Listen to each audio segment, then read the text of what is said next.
Mahal kong Reyna. Amihan, saan ka nagtungo? Kanina pa kita hinahan. Ibrahim Monto, maaari bang iwan niyo muna kami ng aking kapatid? Masusunod.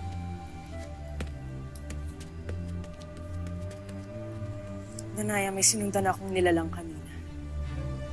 Na ikinakatuwa ko dahil natuklasan ko na isa nga siyang taksil. Sinong tinutukoy mo, Amihan?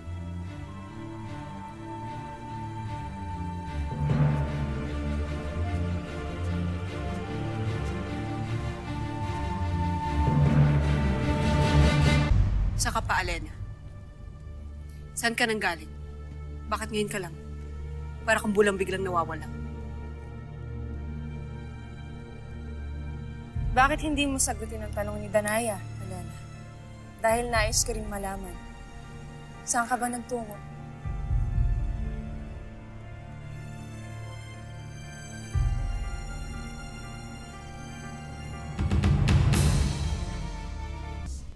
Namasyal lamang ako sa hardin.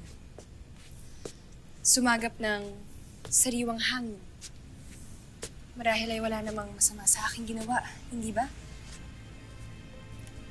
Wala nga. Ngunit bakit hindi mo kayo sinama?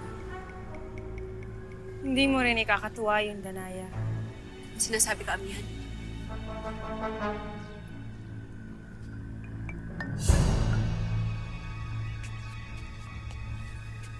Dira. Pakitawag silang lahat para sa isang pulong mamaya. May nais akong sabihin sa kanila.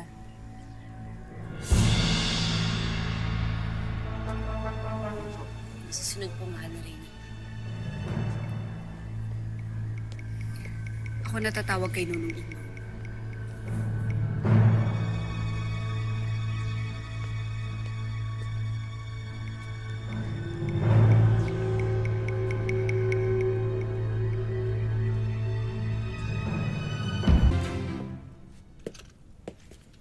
Abisala, mga mahal na sangre. Pinapatawag niyo daw kami. May mahalaga pa tayo pag-uusapan?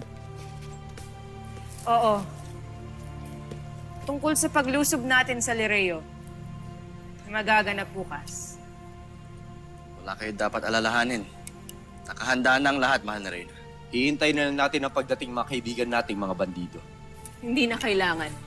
Dahil nagbago na ang aking isip. Hindi na matutuloy ang ating paglusob. Ngunit bakit? Sa anong dahilan, Amihan? Batid kung hindi nalihim ang ating plano. May nakakaalam na kaaway. Sino ang tinutukoy mo na taksil, Amihan? Taksil? Merong taksil sa atin? Bakit hindi mo na lang sabihin kung sino ang tinutukoy mo, Amihan? Nang maparusahan natin agad siya.